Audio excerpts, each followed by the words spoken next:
أعوذ بالله من الشيطان الرجيم. بسم الله الرحمن الرحيم.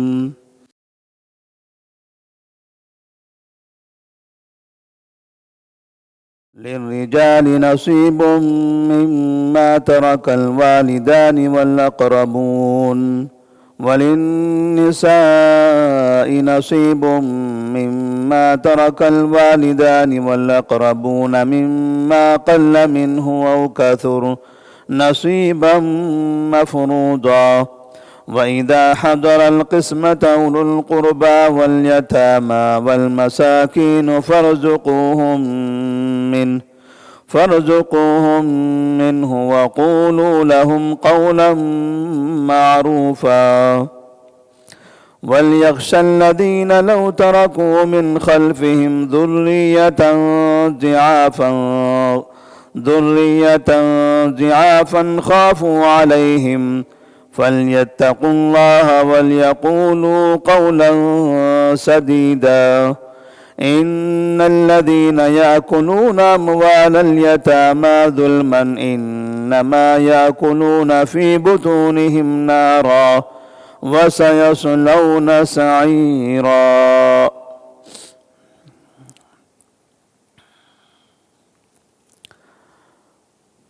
سورۃ النساء آیت نمبر 7 سے 10. اللہ تبارک و تعالیٰ نے ان آیات میں وراثت کی طرف اشارہ فرمایا ہے کہ وراثت میں مردوں کے ساتھ ساتھ عورتوں کا بھی حق ہے. مرنے والا اگر کچھ مال چھوڑ کر چلا جائے تو جیسے اس کے بیٹوں کا اس میں حصہ ہوتا ہے ایسے ہی بیٹیوں کا بھی حصہ ہوتا ہے. اسی طرح یتیم بچوں کو بے سہارا چھوڑ کر جانے سے منع کیا گیا ہے. کوئی شخص ذمہ دار ہو، اس کے ماتحت چھوٹے بچے ہیں تو ان سے درخواست کی گئی ہے کہ آپ ان لوگوں کو بے سہارا چھوڑ کر نہ جائیں. ان کے مستقبل کا کوئی سامان، مستقبل کا کوئی سہارا بنا کر جائیں. اس لیے کہ اگر تمہارے چھوٹے بچے ہوتے تو کیا تم اپنے چھوٹے بچوں کو ایسے ہی بے سہارا چھوڑ کر چلے جاتے؟ ان کے مستقبل کے لیے کوئی نہ کوئی انتظام کرتے.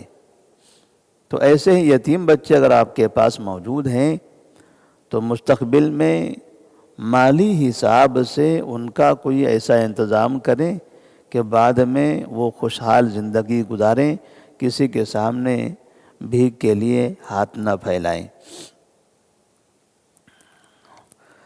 للرجال نصیب مما ترک الوالدان والاقربون. مردوں کے لیے حصہ ہے اس میں جو اس مال میں سے جو والدین اور قریبی رشتہ دار چھوڑ کر جائیں. ماں باپ اگر مال چھوڑ کر جائیں تو اس میں سے مردوں کا یعنی بیٹوں کا حصہ ہے ماں کی جائیداد میں، اسی طرح سے باپ کی جائیداد میں بھی. والاقربون اور قریبی رشتہ دار جن سے آدمی حصہ پاتا ہے، جن سے وہ حصہ دار بنتا ہے. یعنی اگر بھائی کا انتقال ہوا اور اسے اولاد نہیں ہے تو بھائی اس کا حصہ دار ہوگا. تو جن رشتہ داروں سے حصہ ملتا ہے ان رشتہ داروں کے مالوں میں مردوں کا حصہ ہوگا. وَلِلنِّسَاءِ نَصِيبٌ مِّمَّا تَرَكَ الْوَالِدَانِ وَالْأَقْرَبُونَ.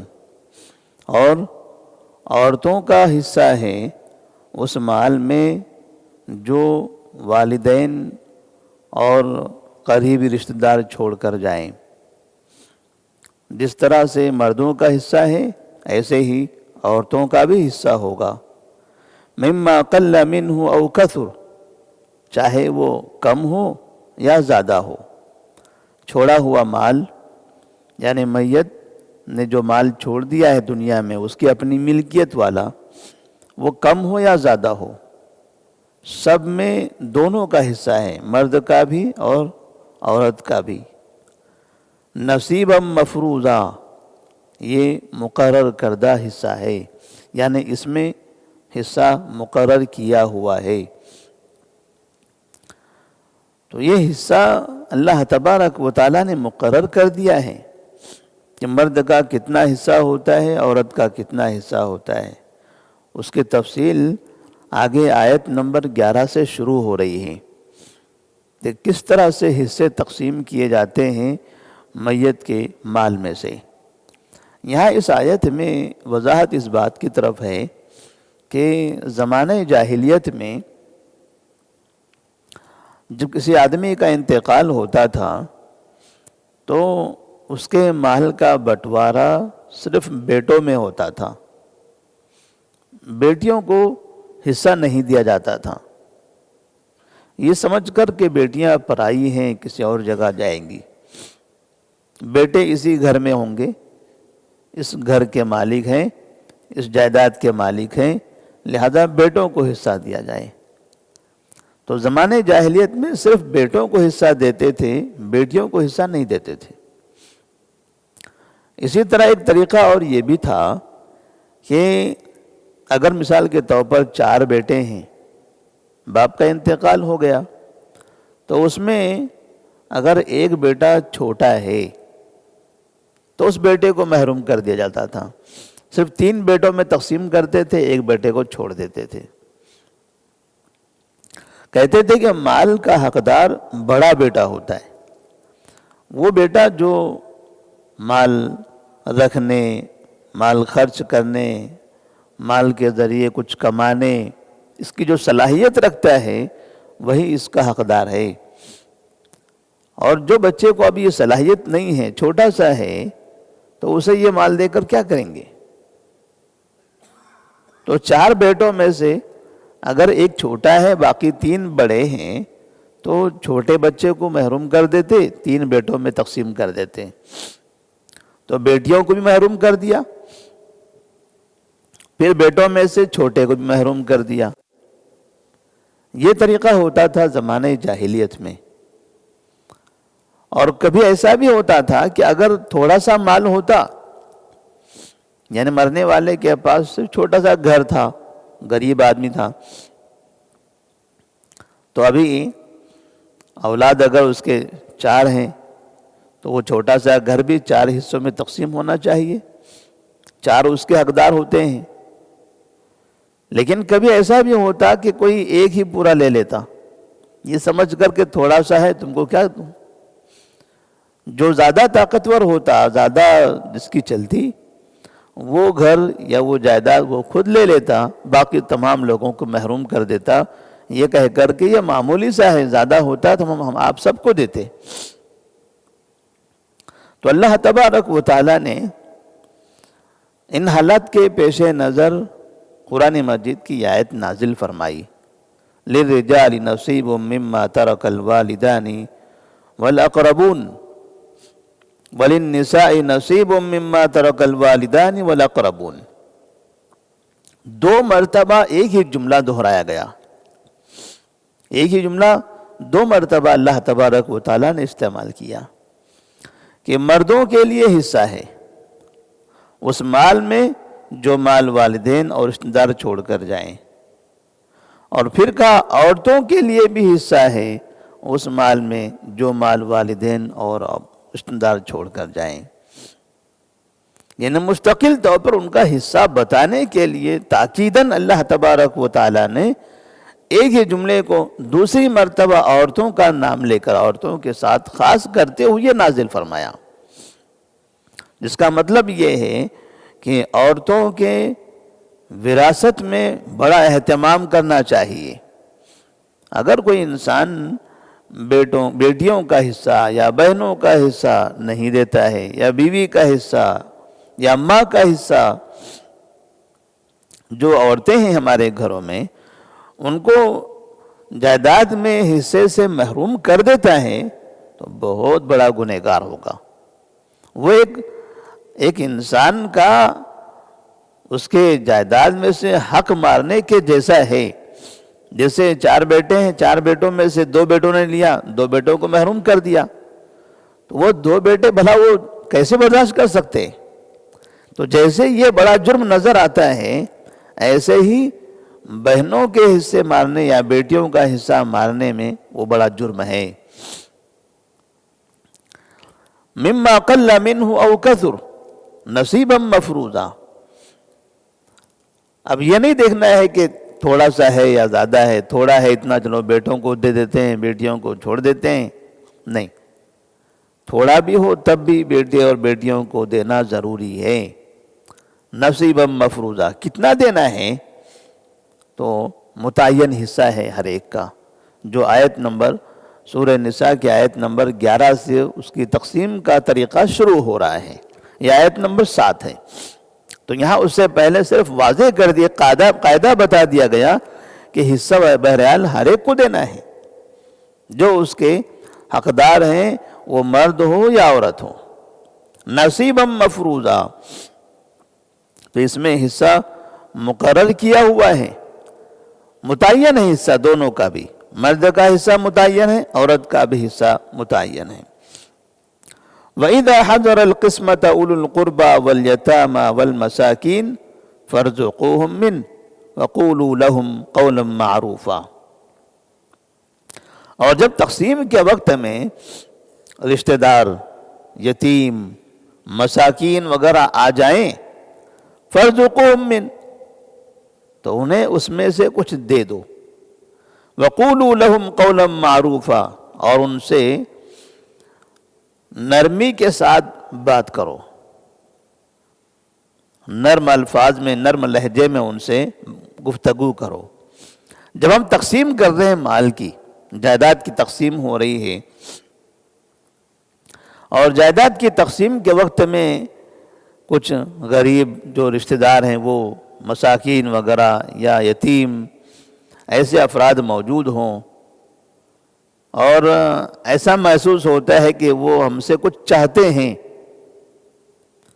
تو تقسیم میں سے تھوڑا سا کچھ انہیں بھی دے دو۔ مال ہے، مال ہم اپنے خاندان میں، اپنے رشتہ داروں میں جو وارثین ہیں ان میں تقسیم کرنا چاہتے ہیں، تو اگر تقسیم کے وقت میں تھوڑا سا کسی غریب کی مدد کر دیتے ہیں، کسی بے سہارا کو ہم تھوڑا سا کچھ مال دے دیتے ہیں صدقے کی نیت سے، تو اللہ تبارک و تعالیٰ اس مال میں، اس کی تقسیم میں برکت عطا فرمائے گا۔ تو تقسیم کے وقت میں اگر کہیں پر کوئی موجود ہو، کسی کو ضرورت پڑے، تو تھوڑا سا اسے دیا جا سکتا ہے۔ اللہ تبارک و تعالیٰ ایسے وقت میں جبکہ ہمیں مال مل رہا ہے والد کی طرف سے یا کسی دوسرے رشتہ دار کی طرف سے، وہ مال ہم نے کمایا نہیں ہے، وہ مال ہمارا اپنا نہیں ہے، وہ مرنے والے کا مال ہے، اس نے محنت کیا ساری زندگی، ہمیں بغیر محنت کے وہ مال مل رہا ہے وراثت میں۔ تو اللہ تبارک و تعالیٰ کا شکر ادا کرتے ہوئے ہم تھوڑا سا کچھ حصہ یا کچھ مال غریب کو، فقیر کو، مسکین کو، یتیم کو بھی دے دیں۔ جب یہاں پر غریب، یتیم، مسکین کو دینے کا حکم ہے تو ایسی صورت میں اگر جیسے پوتے ہیں، نواسے ہیں، یا گھر میں کچھ ایسے لوگ ہیں جنہوں نے میت کی خدمت کی ہے، وہ بھی رشتہ دار ہیں لیکن وراثت میں حقدار نہیں ہیں، وراثت میں حقدار نہیں ہیں، لیکن جیسے پوتا تھا، پوتے نے محنت کیا اور خدمت کی مرنے والے کی، پوتا یہاں پر وارث نہیں ہو رہا ہے، تو تھوڑا سا ہم پوتے کی مدد کر لیں۔ نواسے نے یا نواسی نے ان کی خدمت کیا تھا مرنے والے کی، تو تھوڑی سی ہم اس کے مال میں سے ان کی بھی خدمت کر لیں، انہیں کچھ عطا کر دیں تاکہ اسے بھی خوشی ہو۔ تو اس طرح سے جو محتاج ہیں اور جو غریب ہیں، ایسے لوگوں کی مدد بھی کی جانی چاہیے۔ وَقُولُوا لَهُمْ قَوْلًا مَعْرُوفًا، اور دیتے ہوئے یا کبھی اگر نہیں دینا ہے آپ کو، ضروری نہیں ہے، یہ مستحب ہے، یہ فرض نہیں ہے ایسے لوگوں کو دینا۔ حصہ تو ان لوگوں کا ہے جو اس کے وارث ہیں، ان کو دینا فرض ہے۔ دوسرے جو افراد ہیں، جو غریب مساکین وغیرہ ہیں، ان کو دینا یہاں فرض نہیں ہے، یہ مستحب ہے۔ بہتر ہے آپ دے دیں اپنی خوش دلی سے، اگر نہیں بھی دیتے ہیں تو کم سے کم اچھی بات کر لیں ان سے۔ وَقُولُوا لَهُمْ قَوْلًا مَعْرُوفًا وَلْيَخْشَ الَّذِينَ لَوْ تَرَكُوا مِنْ خَلْفِهِمْ ذُرِّيَّةً ضِعَافًا خَافُوا عَلَيْهِمْ، اور چاہیے کہ وہ اس بات سے ڈریں کہ اگر وہ خود اپنے پیچھے ناتواں بچے چھوڑ جاتے جن کے ضائع ہو جانے کا اندیشہ رہتا ہے تو ان کی چاہت کیا ہوتی، بس اللہ تعالیٰ سے ڈر کر جچی تلی بات کہا کریں۔ اللہ تبارک و تعالیٰ یہاں فرماتے ہیں کہ وَلْيَخْشَ الَّذِينَ لَوْ تَرَكُوا مِنْ خَلْفِهِمْ ذُرِّيَّةً ضِعَافًا خَافُوا عَلَيْهِمْ، انہیں چاہیے کہ وہ ڈریں اگر وہ اپنے پیچھے کچھ کمزور ذریت کو چھوڑ کر چلے جاتے تو اس کمزور ذریت کو دیکھتے ہوئے انہیں کیا محسوس ہوتا۔ جیسے بعض مرتبہ باپ کو کبھی بچوں کی فکر لائق ہوتی ہے کہ میرے بچے چھوٹے ہیں، کیا ہوگا ان کا، یا اگر کچھ بڑے ہیں کچھ چھوٹے ہیں اور وہ یہ دیکھ رہے ہیں کہ بڑے چھوٹوں کا خیال نہیں کر رہے ہیں تو باپ کو یہ فکر ہوتی ہے مرنے سے پہلے کہ بڑے تو اپنا کہیں نہ کہیں میرے مرنے کے بعد بھی اپنا کچھ کما لے جائیں گے، لیکن جو بچے چھوٹے ہیں ان کا کیسا ہوگا، بیچارے نادان ہیں، انہیں ابھی پڑھانے اور بڑا کرنے کا موقع نہیں ملا، عمر ختم ہو گئی، بچے ابھی نادان ہی رہ گئے، تو مستقبل میں ان کا سہارا کون بنے گا، کیسے ان کا ہوگا، کیسے گزارا کریں گے یہ لوگ۔ تو ایسی صورت میں آدمی یہ سوچتا ہے کہ چلیں کچھ حصہ یا کچھ مال ان بچوں کے لیے خاص کر دیتا ہوں، ان کے لیے کچھ الگ سے جمع کر لیتا ہوں، یا کسی کو ان کے لیے نصیحت کر جاتا ہوں، وصیت کر جاتا ہوں کہ دیکھو آپ میرے دوست ہیں، آپ میرے بھائی ہو، آپ میرے فنا ہو، میرے یہ چھوٹے بچوں کے لیے تم سہارا بنے رہنا، ان کا تم خیال کرنا۔ تو ایک آدمی جب اس کو لگتا ہے کہ اس کی زندگی ختم ہونے والی ہے تو اپنے چھوٹے معصوم بچوں کی ایسی فکر کرتا ہے، حالانکہ اب وہ بعد میں کیا کرنے والے ہیں اسے نہیں پتہ ہے، وہ خوشحال رہیں گے تو اس کو اس کا احساس بھی نہیں ہوگا، لیکن ایک انسانی فطرت ہے طبیعت میں کہ انسان کو انسان سے اس طرح محبت ہوتی ہے اپنی اولاد سے، تو چاہتا ہے کہ یہ میرے چھوٹے بچے میرے مرنے کے بعد لاوارث نہ ہو جائیں، بیکار نہ ہو جائیں، ان کا کوئی نہ کوئی سہارا رہے اور یہ بھی خوشحال زندگی گزار سکیں، تو اس کے لیے فکر بھی ہوتی ہے اور ساتھ میں وہ کوئی نہ کوئی انتظام کر جاتا ہے۔ تو ایسے ہی اگر کسی کے پاس یتیم بچے ہوں، یتیم بچے اس کی ماتحتی میں اس کی سرپرستی میں رہ رہے تھے تو آدمی کو ان یتیم بچوں کی فکر کرنا چاہیے، ان کے بارے میں اللہ تعالیٰ سے ڈرنا چاہیے، کہیں ایسا نہ ہو کہ بس یتیم تھے جب تک کہ رہا میں کھلایا پلایا، اب آگے کا مالک میں نہیں ہوں، آگے کی ذمہ داری میری نہیں ہے، چھوڑ دیں ایسے ہی، چاہے جائے ان کی مرضی ہے، کہیں بھی چلے جائیں کہیں بھی رہ جائیں، کھا لے۔ تو اللہ فرماتے ہیں کیا تم اپنے چھوٹے بچوں کو بھی ایسے ہی کرتے تھے؟ یہ سوچ کے کہ ٹھیک ہے جانے دو، کہیں بھی رہ جائیں، کچھ بھی ہو جائے مجھے کیا کرنا ہے، میری آنکھوں کے سامنے تو نہیں ہے نا، اب نہیں کرتے ایسا۔ تو جیسے اپنے بچوں کے ساتھ آپ ایسا نہیں سوچتے، ویسے ان یتیم بچوں کے بارے میں ایسا کیوں سوچ رہے ہو؟ ان کا بھی کچھ خیال کرو، جیسے اپنے چھوٹے بچوں کے لیے آپ فکر کرتے رہے اور کسی نہ کسی کو ذمہ دار بنا کر چلے گئے، ایک راستہ متعین کر دیے تاکہ اس کی زندگی خراب نہ ہو، ایسے ہی یتیم چھوٹے بچے جو تمہاری سرپرستی میں ہیں، اپنے مرنے سے پہلے پہلے ان کا بھی کوئی انتظام کر دو. وَلْيَخْشَ الَّذِينَ لَوْ تَرَكُوا مِنْ خَلْفِهِمْ ذُرِّيَّةً ضِعَافًا خَافُوا عَلَيْهِمْ فَلْيَتَّقُوا اللَّهَ وَلْيَقُولُوا قَوْلًا سَدِيدًا. تو چاہیے کہ اللہ تبارک و تعالیٰ سے ڈریں اور درست اور اچھی بات کریں. اللہ سے ڈریں، اور یہاں پر ان کے لیے کون سی بات مناسب ہو سکتی ہے وہ بات کریں.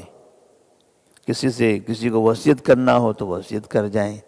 اپنے مال میں سے کچھ حصہ یتیموں کے لیے متعین کر دینا ہے تو وہ اس کی وصیت کر جائیں، تاکہ بقیہ مال جو وارثین لیں گے تو اس میں سے کچھ حصہ ان یتیم بچوں کا بھی ہو. چونکہ اس سے پہلے یتیموں کا ذکر گزر چکا تھا اور یہاں تقسیم کا ذکر ہو رہا ہے، تو جو بیٹے ہوں گے وہ تو ہر حالت میں حقدار ہو ہی جائیں گے، بیٹوں کو تو حصہ مل ہی جائے گا. لیکن جو افراد، جو بچے یتیم تھے اور ان کی سرپرستی میں تھے، وہ تو ان کے مال میں حصہ دار نہیں ہوتے، اور یہ بیٹے ان کو تو حصہ نہیں دیں گے.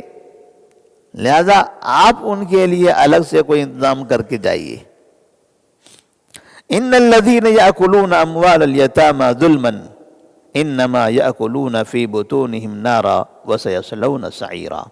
یہ آخری آیت ہے جس میں اللہ تبارک و تعالی فرماتے ہیں کہ جو لوگ یتیموں کا مال ظلم کر کے کھاتے ہیں، ظلم کر کے، جھوٹ بول کے، دھوکہ دے کے، چھپا کر، خلط ملط کر کے، ملا جلا کر، تاکہ یتیم کو نہ سمجھ میں آئے، یا یتیم کے نام سے لیتے ہیں، اپنا کھاتے ہیں.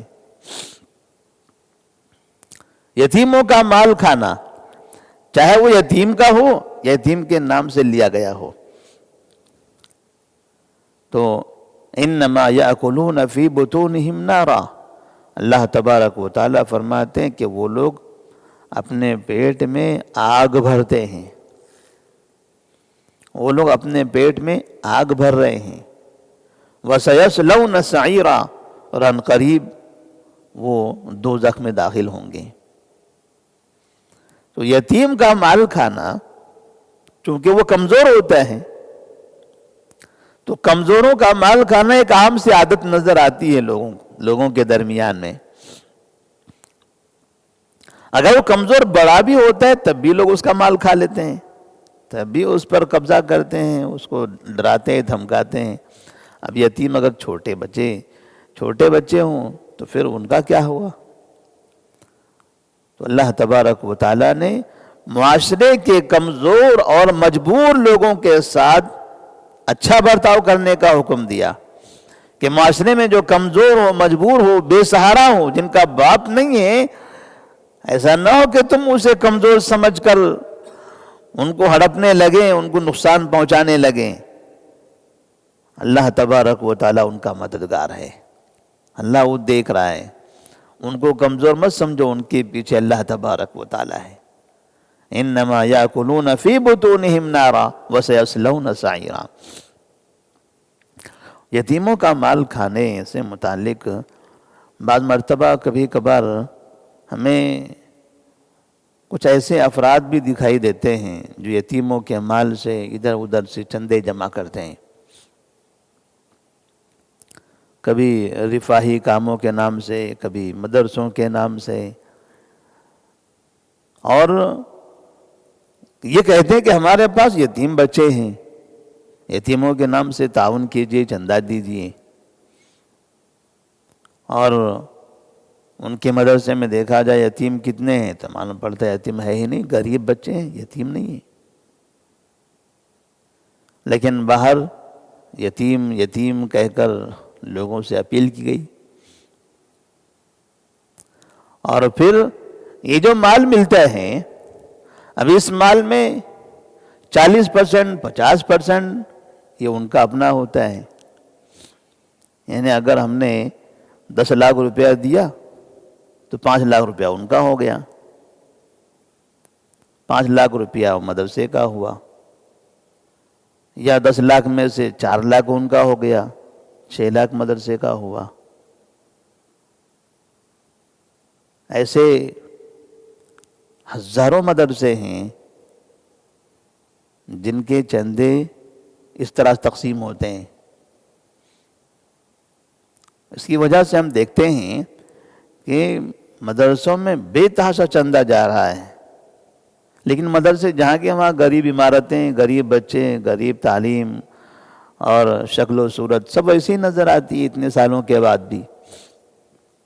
اور وہیں ان کے مدرسے کے ناظم صاحب، مدرسے کے محتمم صاحب، مدرسے کے پرنسپل صاحب، مدرسے کے ذمہ دار صاحب، ان کو دیکھو روز بروز ترقی ہو رہی ہے ان کے پاس۔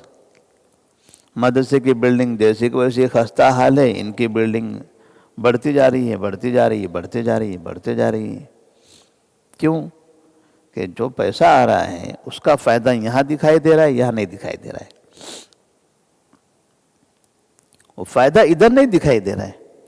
ادھر بچوں کو دیکھو وہ بھی غریب، پڑھانے والے اساتذہ کو دیکھو وہ بھی غریب فقیر، بلڈنگوں کو دیکھو وہ بھی خستہ حال، کھانے پینے کا نظم دیکھو وہ بھی انتہائی بیکورڈ۔ اور وہیں بازو میں ان کے ذمہ دار کو دیکھو جو یتیموں کے نام سے پیسہ وصول کر رہے ہیں۔ وہ پہلے ابھی بسوں میں جاتے تھے، اب جہازوں میں جانے لگ گئے، اب ان کے پاس کاریں آ گئی، اب ان کے بچے انگریزی اسکولوں میں دور دور بڑے بڑی یونیورسٹی میں پڑھنے لگ گئے۔ قوم کے بچوں کو یہاں بلاتے ہیں، اپنے بچوں کو یونیورسٹیوں میں بھیجتے ہیں، یہ بتانے کے لیے کہ میرے مدرسے میں تعلیم اچھی نہیں ہوتی ہے، میرے بچے اس معیار کے نہیں ہیں کہ یہاں پڑھیں، ہمارا معیار الگ ہے، ہمارے بچوں کا معیار الگ ہے۔ قوم کے بچے بھکاری فقیر یہاں پڑھیں گے، وہ لوگ ہم ان کو پڑھائیں گے، ان کے نام سے چندہ مانگیں گے۔ تو یہ لوگ اپنے بچوں کو باہر بڑے اسکولوں میں پڑھاتے ہیں اور قوم کے بچوں سے کہتے ہیں کہاں ڈالتے ہو مدرسے میں؟ انگلش مدرسے میں ڈالے بچوں کو، انگریز بناؤ گے، بے دین بناؤ گے۔